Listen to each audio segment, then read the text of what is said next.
Before I start the show, I want to say back in July 2017, the Atari company announced a new console they are bringing into the console pool, the Atari VCS. And now they're going to go toe-to-toe with the big battleships, the Nintendo, Sony, and Microsoft. So this made me think. It seems like we, the gamers, have seen a lot of consoles come and go in the 90s to now. But no matter what, it seems that only, at max, 3 consoles end up remaining. So here's my questions to you. One, how come these console contenders don't last long in the console war from the early 90s to now? And then my second question is, do we gamers really want more console options to choose from? Or is 3 consoles enough? Let's start the show.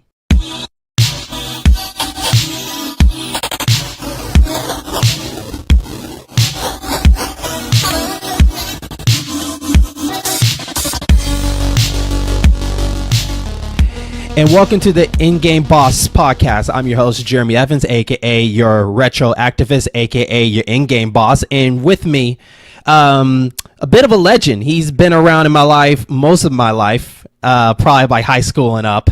And we've been gaming since the beginning of, I guess, I want to say probably around the Dreamcast. Going to the PS. Exactly. Yeah, Dreamcast going into the PS2 and beyond and all that stuff. But he has a new show coming soon, so be prepared for that. I'm pretty sure you saw a little bit of promos about it and whatnot. I'll let John announce that on his own. I don't want to hype it too much. But he is one of the biggest mini bosses that you'll ever face in gaming. This is John Robles. How you doing, buddy? I'm doing well, thank you. The legend, man. That's a lot to live up to. But yeah, thanks. I'm happy to be on the show, man. Yeah, you've been on the show. You've been on podcasting for quite a while. You've been on, with the Gamer Stand podcast. You've been on other shows. You just love talking about gaming, just like me. But to the listeners, what kind of gamer are you, and what kind of games do you enjoy? I think lately I've kind of changed as a gamer, but I think lately I love first-person shooters. Especially looter shooters these days. So you'll see me playing Borderlands, Destiny, Battlefield. I just, I don't know, something with holding a gun in your hand. I feel really good about it. Do you feel like that the PlayStation 2 kind of got you started into the shooter genre, or would you say the 360 and beyond? Ooh, I'm trying to remember what I played on the PlayStation 2. Red Faction for one. Yeah, I would say actually Halo was probably. It was PlayStation 2 with Red Faction. Okay. Yeah, something about that game, blowing up walls, and I was actually pretty good at it. That was fun. Maybe GoldenEye, maybe in 64. Was that something that came in there? Or was that more of that didn't really set me off yet? But I enjoyed it. That one definitely. That was just fun playing with a bunch of cousins. We had a 164. They would come over. We'd play GoldenEye. But it's something about playing online against competitively, which I think the first game for that was on Dreamcast with Unreal Tournament. I was gonna say, was it Unreal Tournament? Okay. Yeah, that was the first online, and it was just crazy. Playing with other people you have no idea who they are and dominating them was amazing. So out of different categories of first person shooters, you said you like the loot kind of shooting games, right? Yeah, I like the story to it and a reason to go back and grind and find new weapons. But there is one game that we both have in common that we both started playing together for the first time on the 360, and from there we never looked back on it, and that's the Battlefield series. Exactly. Yes, I love that series. And so Bad Company 2 was our first entrance into the series, and we've been there since 3, 4, 1. The Cops and Robber one. What was that one called? I forgot. Oh, Hardline. Hardline. That one's easy to forget. Right. And, we love the fact that it was a whole different world of when it came to shooter games for us. Because, we were on the Call of Duty bus for quite a while. Then we came to this game. We realized this is more of a heavy team-based strategy. all guns blazing, explosions, anything can happen kind of game. The maps were huge. Yeah, that was a game changer. That was a game changer, and also too was the first time we actually, maybe just me, maybe that vehicles were a big involvement. Tanks, helicopters, jeeps, and all that stuff, and that blew my mind. That it's us. If you're defending, it's you against the world. If you're attacking, you get the biggest arsenal of things ever. And it felt like a war. Like, it wasn't just boots on the ground. It was everything. Like, you had to watch the skies and the sea, everything. And so from there, we get news about, by the time you listen to this, it'll probably be about a week or two, and that's be Battlefield 5, or, I thought it was going to be called Battlefield 2 just to be funny, because basically Battlefield 1 was based on World War I, so I thought this would be 2. But there was a lot of rumors between if this game was, first of all, going to be a new Battlefield like entry, or were we going to get back an old series. So like it was debate on Bad Company 3 or Battlefield 5. That was the huge rumor debate going on. Right. And so, but I want to ask you something. After seeing Battlefield 5, before we go into it, do you still think you want Bad Company 3 still to kind of be the winner on top of this? Yes, I do. Just because Bad Company 2 was probably my favorite out of the whole Battlefield series. And just because they took destruction to another level. I feel like these newer games haven't really gone that far as destroying everything in your path. Like, any building is destructible. I kind of feel like they've limited themselves on just like certain things being able to blow a hole through a wall, whereas Bad Company 2, and I would want them to bring Bad Company 3 and do the same thing with destruction. Like, destruction in the Battlefield game is what keeps me in there. Like, just a sniper hiding out in like a tree will shoot the tree down, like blow the tree up. It's like things like that make it fun. Right. And I think too it was a lot more chaotic and more arcadish. You know what I Agreed. mean? Like, it was just more of like anything was possible. And when you put so much realism into the further ones in the game, it was really hard to debate like which stuff was explosive, which one it wasn't. Right. And that was the tough part. Instead of like, leveling a building. That was the highlight, was the fact that I can level a building as a team. And the cool thing was, once you level that building, you'll have snipers go just crawl and hide in the debris of that building and just like pick up a post right there and start sniping people. It was like stuff like that's really cool. And so we get this new announcement. We get a video, and it wasn't really too much gameplay. It was basically a trailer with some gameplay, but it looks like that it was still kind of pre-video. It was still kind of video set. It didn't feel like actual like in-game battling. Maybe you disagree with that, but one thing that stand out is, out of all the Battlefield games beyond Bad Company 2, this game is bringing back a lot of color that we miss. I love the color in the trailer and everything like that. And I also like the fact that they're taking stuff a little bit beyond what they're trying to do. For one, is now they said things can be destructive, and now you can rebuild stuff again, if I'm correct. Like, you can start building stuff back up. Yeah, that was really interesting. That kind of reminded me of like the big craze right now, Fortnite, like building a wall. So it's like, if you do blow up a base, you can just build it back up if you wanted to. And I'm curious if that's going to take resources, or if that's only like a class that can build. I'm real curious about that. I think it has to be a class, because everybody that has to do it, I don't know. I think that's just too much time consuming to, switch out and do that while you're in the middle of a fight. You need somebody that needs to shoot, and the other one just builds. Right. Because it is a squad game, so it needs to be, you got your medic, you got your, maybe a new class to be called the builder or something. I don't know. Right. Well, they are bringing back, I think they said their classes are like the old school. So like your medic, support, scout, and assault, I think. So, and I hope they balance that a little bit better, because Battlefield 1, they were still a little bit of like, I'm a medic, but I don't feel fully like a medic should be. I don't feel like how a support should be. I don't know. I hope 2 kind of just does a little bit better. And one of the things is definitely the gun lineup. I hope it's a little bit more diverse in what you do, and I hope that the medic, because medic is probably one of my favorite classes. That and assault, those are my 2. So I'm hoping that they do really well with that. But if I had to pick a builder for it, I don't know who would be the builder. I don't know if that'd just be a brand new class on top of that, or would they just, or maybe maybe I said that wrong. I think they're maybe bringing back the engineer, so that one might be the perfect thing for building. That would work. That would definitely work. So how do you feel about, they said that the things that happen in the game can affect you, like right to your character. For instance, when they show the trailer for the explosion, you fall back on it. I love that. That's what should happen. I mean, if you're that close to an explosion, your body should go flying back. I think that's going to create a whole new aspect of the gameplay.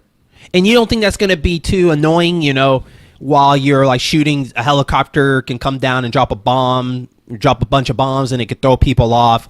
To a point, would it be about like you should just die, or I guess maybe it's the radius. I think it's the radius. If you're close enough for that explosion to kill you, yeah, it's gonna melt you. But if you're, I'm sure they have some sort of area where if you're far enough back, it's not gonna kill you, but it is gonna blow you back. Okay. And so one of the things that has been going on, which I think is becoming a little ridiculous, because this is, how the gaming world is. We can't find anything perfect about a game. We have to nitpick everything. But one of the things is a couple of things. One is people are upset that this World War II is not like accurate to World War II, with the colorfulness, some of the ideas, the mechanics that they're doing, characters and all this stuff. It feels like this is more like a fantasy World War II. And I ask myself this, it's like, why not do something different? Why do you have to be traditional like everything else nowadays? Like, who hasn't done a World War II? You got to do something different, right? Do you agree or disagree? And one thing that I've been wanting Battlefield to do is customization, and they're bringing that. And they're getting kind of hate for it. Because, I mean, if it was a real war, I mean, everyone was wearing the exact same uniform, basically. And it's like, this is a video game. If you want it to compete, like, it needs some type of customization, and I'm glad they're bringing that. I can put a jacket on that I like, or pants, or a hat, and again, it is a video game, so it has to be fun. So that's my thing on it. And I think if you look at it, I think they're slowly, for yourself, is trying to make your own Bad Company crew. That's what it makes it feel like. Yeah, actually, I agree with that. And so, and then one of the other things is about the women in the game. For instance, the women on the cover and the women fighting in the game, and they're saying that's not really what happens in World War II and such. And I'm like, is that a deal breaker for you? I guess that's my question. Is that a deal breaker? Like, no one's forcing you, right?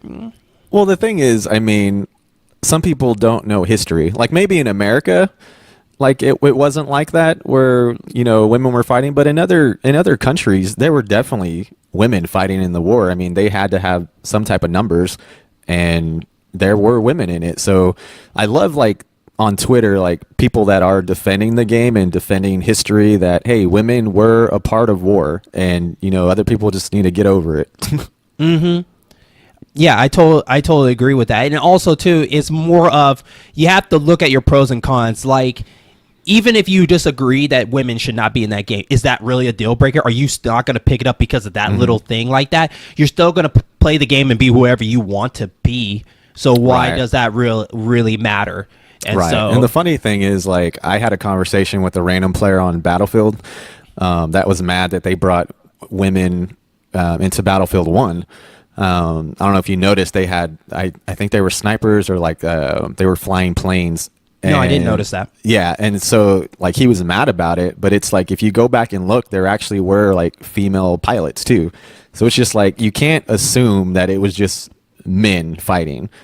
So I think it's just the case of people are not used to change. Change is a very delicate thing, I guess, nowadays in gaming. Like, when you change one thing, people are not used to that change, and you have to realize this. You have to realize that if you want a game to stand out from other games, you have to be willing to take a risk for a change. And so I commend Battlefield for taking that change. And who knows, this change can probably be amazing with some of the stuff, especially the no premium pass that they announced. Oh, yes. That was amazing. Because there's nothing like me buying like all the new maps and my friends can't play it, and I'm like, well, this sucks. Right. And it feels like we're going back to the Bad Company 2 era. Was like, man, we love y'all support. Here's some free maps. Yeah, and I think a lot of games are starting to do that. I mean, it's a great move on their part just to keep people playing the game and, not having your friends leave and you're all alone there. Like, y'all can come back when new maps come out, and it's that easy. Right. And so I believe I don't have the exact date for it, but we know it's coming out in October. Mm-hmm. And so I'll be definitely keep an eye on this on E3. Actually see more gameplay and whatnot and see what the world has to provide. Because I'm wondering if, and we're going to have to move on to our main segment. Right. But I'm wondering, are they going to do the whole bring a big vehicle or tank into the battlefield like Battlefield 1 when a side is losing? Oh, I don't know. Yeah, that's a curious question. I know like they are pushing the limit on some things, like being able to throw a grenade back if an enemy throws it at you, kind of like a Call of Duty thing, I think, and then like the crawling backwards while shooting. So they're coming out with like some new mechanics that's going to make it fun. Mm-hmm. Okay, so let's get into our main segment. We're going into this early because this is a big package that we have today. We're going to be talking about consoles in general in the gaming era. And the reason I bring this up because back in July 2017, a new console from Atari Company announced their new console coming out. It's called Atari VCS, and it's supposed to be coming out in 2019. And I think pretty sure by the time you hear this episode, pre-orders are available for you to kind of gander at. But one of the things that's interesting is that here's a company that's been kind of, gone for a long time, and now they're coming back with this new console. Not only bringing their old school library, but also going into, I guess, maybe dipping into the current console battles. And so now they're going to be taking, dipping their toe into the console pool, with the full big battleships like Nintendo, Sony, and Microsoft. And so the question actually, before we get to the main question, the question I want to ask is, does Atari VCS really stand out to a lot of people that this is a console to look out for? Especially now they're not really, I don't think they're doing cartridge. I think they're going to be doing like, digital only console, I heard. And so. Right. And I think a lot of it, I think the device is already going to come with like over 100 Atari titles, like classic games from Atari. Mm-hmm. So I think those are just going to be downloaded on the device already. And it's using, I don't know if you've heard of the Linux operating system. It's different than like Microsoft or Apple or things like that. Mm-hmm. And it's open. So like a lot of indie developers and those people can get their hands and like create stuff for it. So that's going to be cool. So you think it's trying to be a Steam machine? Yeah, I think it's pretty close to that. Okay. They did say new indie titles are going to be coming for it. Mm-hmm. So that's exciting. I don't know if any like AAA games or anything like that. I haven't heard word on that yet. Do you think this is a console that is going to be fighting for the living room, or do you think this is the console that is going to be beside a big contender console in the living room? I believe this system has it has an audience it's going for, and that's retro gamers. Mm-hmm. Now, if you're a modern gamer, from right now, I don't see the Atari like suiting those people's needs, like these bigger games. Mm-hmm. And you don't think you think they're not gonna get any of the big hitters? It's still, time will tell. Right now, I feel like they're not going to, but that's just me. Okay. So after thinking about the Atari VCS, it made me think about, this is now another console fighting in the pool. So now there's 4 consoles out there now, per se. And it made me ask the question to myself, and this is the first question is, how come these console contenders don't last long in the console war from the early 90s to now? And, growing up, I mean, the main consoles that we always hear that everybody says is Nintendo, Sega, PlayStation, and that's it for the 90s. Yeah. So I would say Microsoft, they probably came late 90s, but they weren't in the 90s long enough to really be established to me. And so, so Nintendo, Sega, and PlayStation were like the big three names that you will always hear out of people's mouth. And it's very rare that you hear other people say stuff out of the blue, like, a 3DO. I'm like, when'd you have a 3DO or like a Neo Geo or, all this stuff. And we see all these consoles just come and go so quick. So I guess starting with you, John, is, the consoles like the 3DO Interactive, the Amstrad GX 4000. Look these up, people. These are real. Philips CDI, Pioneer Laser Active, Amiga CD 32, Apple Pippin, Game.com, WonderSwan. There's more. There is more. There's a lot more. There's more. I'll just give you examples, but these are consoles that like didn't have successors or just didn't do well. So, John, why is it that these consoles just don't last long? Yeah, one thing, like just researching like all these different consoles and like the companies that were doing like trying to make these consoles like fight against these big contenders. My thing is, well, there's a couple things, but one of them is like stamina or longevity. So if you have like a great launch title and nothing else after that for months or years at a time, it's like, okay, you want me to buy, and some of these systems weren't cheap. Like, no, they were not. Like, some of them were around, one of them was $700, I believe, and that was the 3DO Interactive. So this is $700, and it launched in 1993. It's like, that's a lot of money. So this better have like, not hard. They better have software coming out in like the top of the line like stuff every month or something like that for me to pay that amount of money. So I think longevity is a big thing, and also cost was a big thing.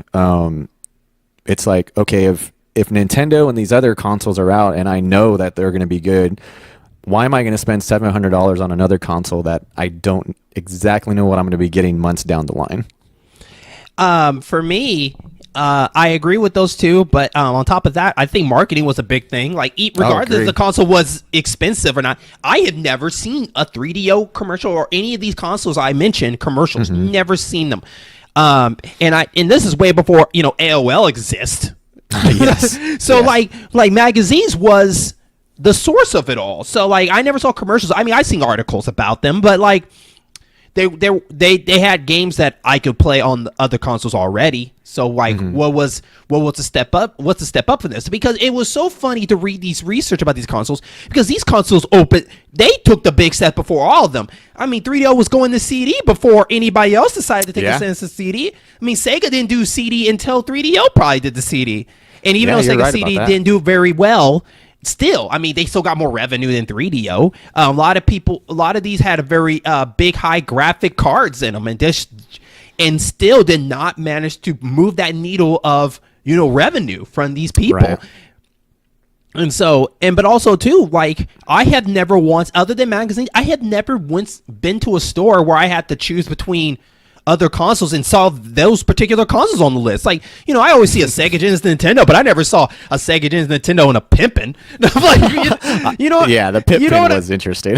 you know what I mean? Like, you never see these other choices unless you go to a private video game oriented store like Game Exchange or a GameStop at that time, or at that time it's called FuncoLand. Oh yeah, right. And, those are the places you have to go for those kind of exclusives where you have to actually reserve these consoles, because no store is going to drop over $1,000 to only get like maybe 2 of these consoles in their hope they sell very well. You know what I mean? Right. And so, but I think one of the other things too is that I guess some of the developers just did not see anything there for them, the big hitters. Like you get the big hit, the consoles. I mean, the developers that you see work on these consoles were also on other consoles. There was no exclusives or not that much of Right. for these consoles. Like, and when it comes to big hitters, like for instance, you know, when Sega decided to, you know, when they did the Saturn and the Dreamcast, you know, they didn't get the big hitters. They got the hitters that, you know, that caters to everybody. Ubisoft caters to everybody. EA caters to everybody. But they never got the big hitters like, you know, Square Enix.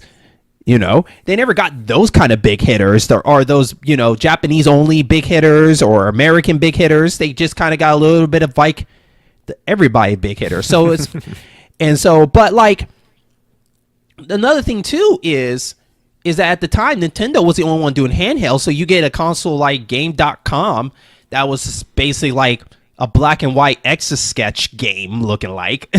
Yeah, I think they refer to that one as like the Game Boy for adults is what they said. They did say that because like one of the things is, and this blows my mind, that Castlevania Symphony of the Night was on that thing at one point. Yeah. Mm-hmm. But like it was black and white. It was like we're in color now. You know, Game Boy Color exists. You know, so like what are you doing over there? And so, but I guess for me, if I had to pick a console at that time, if I would have bought other than those two, man, I honestly probably the 3DO. It was probably the only one. Oh, as far as a console? Yeah, only on that because I would say Neo Geo, but Neo Geo actually did successful somehow. Right. And so, but 3DO was the only one that kind of like had some games. It was, I feel like it was the next successor to TurboGrafx 16 per se. It was. Well, I remember like the 3DO, like their best-selling title was Gex, and I remember playing that on. Yeah. I didn't play it on the 3DO, but I played it on PlayStation, I believe. That's right. And I mean, that was a good platforming game. So that was one game they had at least. And another thing too is, you know, Atari I think out of all the consoles, I think Atari has to be in the top 5 of the most entries in the console war because they had like 4 success. Then they had a handheld called Atari Lynx. Then they had the Atari Jaguar. Then they had all these other consoles, and now to this. So like Atari had took chances on this, and they failed miserably. And then they pulled. Then they did what Sega did later on. They went to, you know, only, you know, third party. Right. And then now they're coming back with this, and so I think I want to say another reason. I think looking at some of these consoles, they had more than like one version of their console. So when you're trying to sell, like the 3DO, I think is one of them where it had like 8 different versions of this console, just because they were in bed with so many hardware developers. Mm-hmm. So they were kind of making like their own looking console. So you don't have just like one 3DO that everyone knows what it looks like. There's 8 different versions of this thing, and it's just like I don't understand why they kind of went that route. Maybe for money reasons, but when you have one system looking with 8 different versions of it, like that's going to be hard to sell, in my opinion. That makes a lot of sense. That does make a lot of sense. And so, but I think another thing too that I noticed about all these consoles to me was I think the names were not appealing. Oh, I didn't even think about that. Yeah, some of these are very interesting. like don't get me wrong, Nintendo was not like, it's not the greatest name, but it was a name that, you know, I guess it stand out enough where it's like it's easy to say. Right. You know, Sega was easy to say, Genesis and all this. But another thing too, and this is the big one here, is when it comes to consoles, and this is how Nintendo and Sega are still the greatest rivals in history to me, and then second will probably be PlayStation and Microsoft, is what do you bring to the table that the other consoles don't have? Right. And yes, 3DO had CD, but what else did you have? Like, the reason why Sega stand out in their own way against Nintendo was they went by that logic of we do things that Nintendo don't. And that's very true. Like, you know, Sega was supposed to be the ones to come out with the more crazy, hardcore-ish, cool games. Cool games. Yeah, exactly. And Nintendo's going to stick with the safe and friendly games. So, if you want to be part of the bad boys and run with the wrong crowd, come to Sega. And so, and that's been Sega's thing all the way through, even to now. They're still the ones that try to be the bad boys. Mm-hmm. And a lot of consoles follow suit of that. And some of these consoles, I think, try to do that too. And then PlayStation tries to do that too in their own way. Like, we're going to be more the mature. Oh, yeah, definitely. Not so much cool, but we're going to be the more mature. We're going to come with more of diverse games, a little bit of both. So more of people of all ages can come in. And so that's why, like, Sega, PlayStation, Nintendo stand out in their own way in this war. And they last so long coming with so many console entries. While these guys felt these other consoles that didn't work out felt like they were following suit more than what makes them stand out from these other ones, and why their price should, when you buy their consoles, this is what you're getting, and they didn't bring that to me. Right. I know, I can agree with that. The same thing, like, with a lot of these consoles, like Sony, Nintendo, I mean, it comes down to money as well. And the hardware itself, unless you were selling it for like $1,000, like, you weren't going to make, those companies weren't going to make money off of just the hardware itself.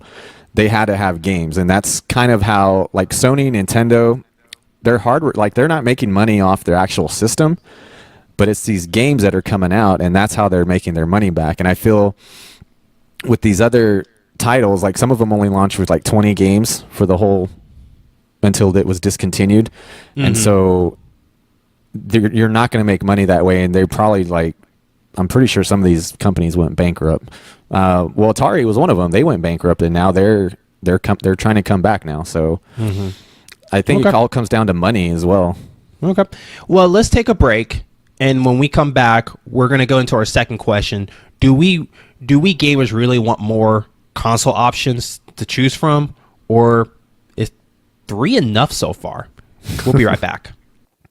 Hey everyone, my name is John, also known as JRobles44, and I am the host of the Area 44 podcast. On Area 44, our goal is to create a hangout atmosphere where gamers come to talk about all things video games. If you want to know more about the podcast, you can find us on Twitter and Facebook by searching Area 44 Pod on both platforms. You can also email us at area44pod@gmail.com. Thank you for listening.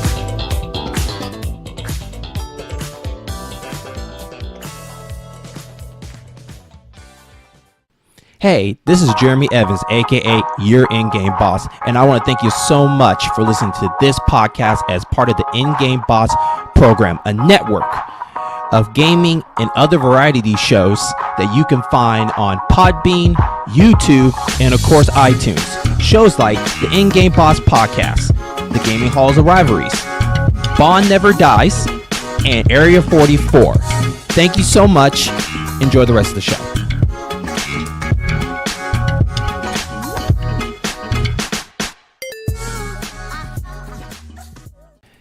And welcome back to the second half of our show. I'm your host, Jeremy Evans, along with my mini boss, John Robles.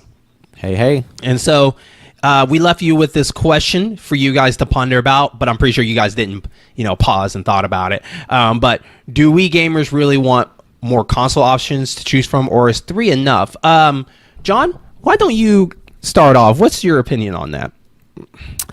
My opinion is I think 3 is enough. Now, however, I do agree that, like, having a competitive landscape is great for the gaming market, but there's also such a thing as being oversaturated with too many things, because, I mean, consoles aren't cheap, and they're pretty expensive.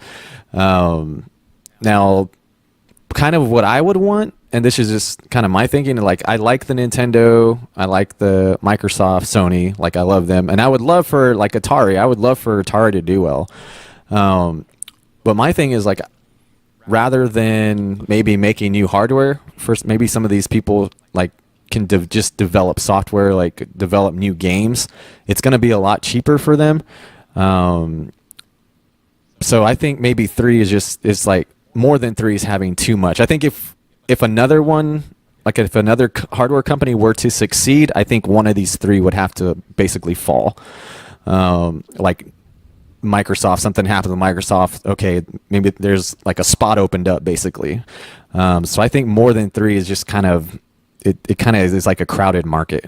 I noticed when it comes to, even this relates to question number one, is the slots. Like 3 has always been that golden number through our era of gaming, because it's, I think it's crazy for the new generation that they look at our old consoles as more of the golden era now, right? And but like at that time it was basically Atari, Nintendo, and Sega, and then when Atari kind of disappeared, PlayStation took the slot. And that was them for a while. Then Sega dropped ship, and then Microsoft came. So it feels like you have to wait for someone to leave off, and you could take that slot. Exactly. That's kind of what I was saying there. And I think it's interesting that you have three of these consoles, but I guess my question is so much as like, do these three consoles, do we really need three still, or are we fine with two? Like, what two can we stay with?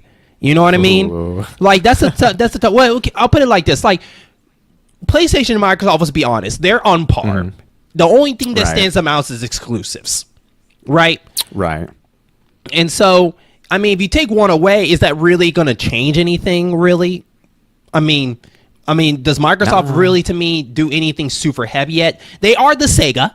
They are the ones. Right. They are the Sega of the team. Let's be honest here. And so, I feel like that. Nintendo's I think they're coming around because they're always going to have.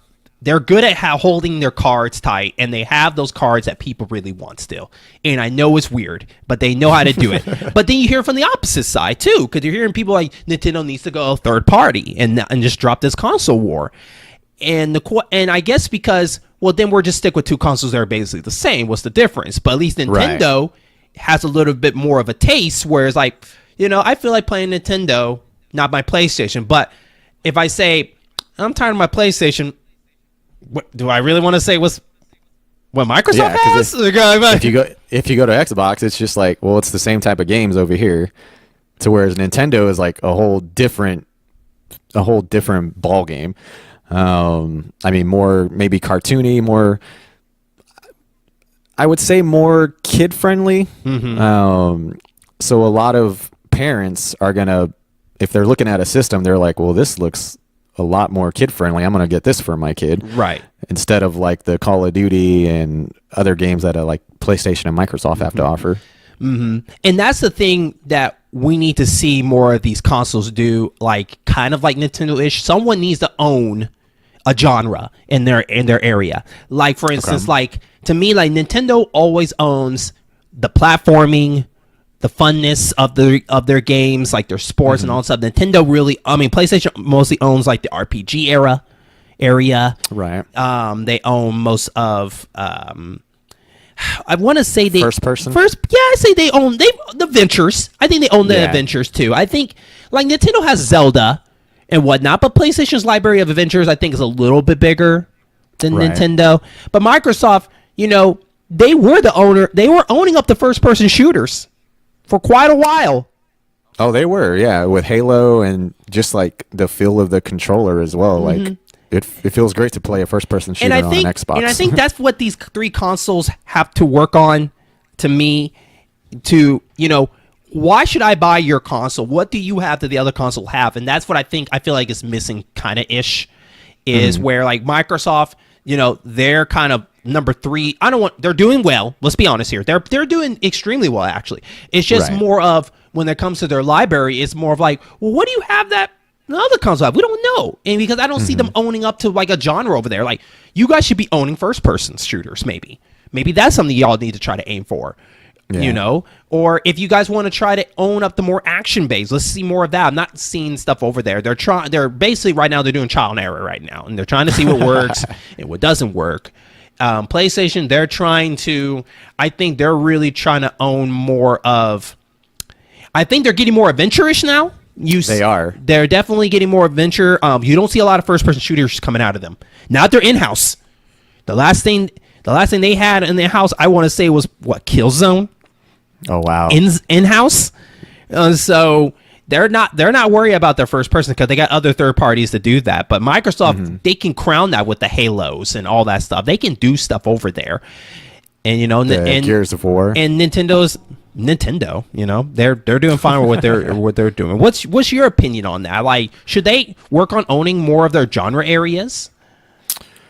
Or yeah, I would say. Although, I mean, Nintendo has pretty much their genre. I mean, platforming, adventure games. I mean, they got that set. And then with the release of Smash Brothers coming out, like, I don't know. I'm trying to think of a game that PlayStation and Microsoft has comparable to a Smash Brothers. Right. And I can't think of any because they don't have any iconic characters to back them up. Exactly. I mean, who do they have? Like Metal Gear for PlayStation. It's just like those types of characters. I don't know how they fit in with, I guess, like just a big brawler like that. Right. Exactly. Because like PlayStation tried to do a Smash Brothers and they didn't work out because they don't have a lot of iconic characters compared to Nintendo. And Nintendo thrives on iconic characters. That's like their main goal is we want to make a character that you guys will always remember and you will buy the product. I mean, now Splatoon is part of Smash Brothers. That's awesome. I'm excited about that. And so that's their thing. And Nintendo is really making more. I mean, PlayStation is making more games that you remember those moments in the gaming more than remember those characters to me.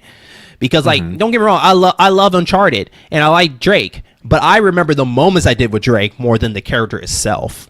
Okay, I got you. You know what I mean? Like, yeah. Or like, like Destiny.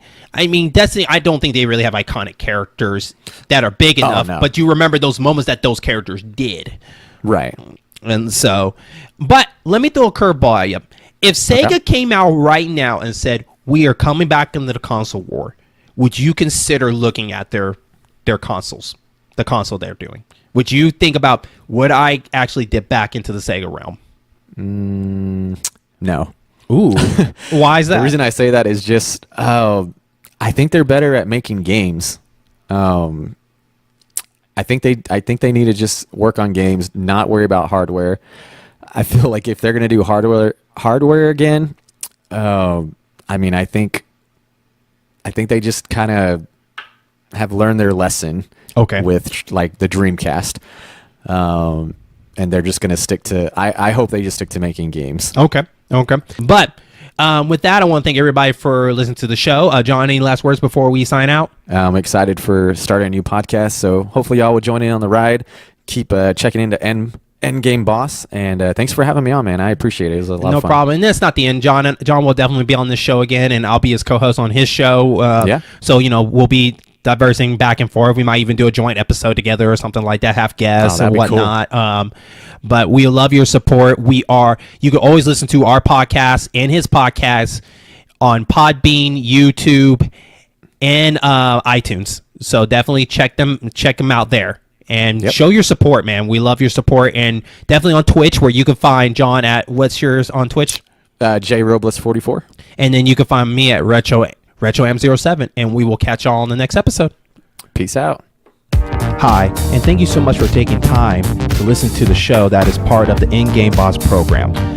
Remember, you can always visit us on Facebook and Twitter to get up-to-date news about what shows are premiering and whatnot.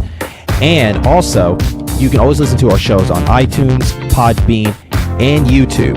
And remember to follow and subscribe, leave a review and a 5-star rating to keep us going. And thank you so much.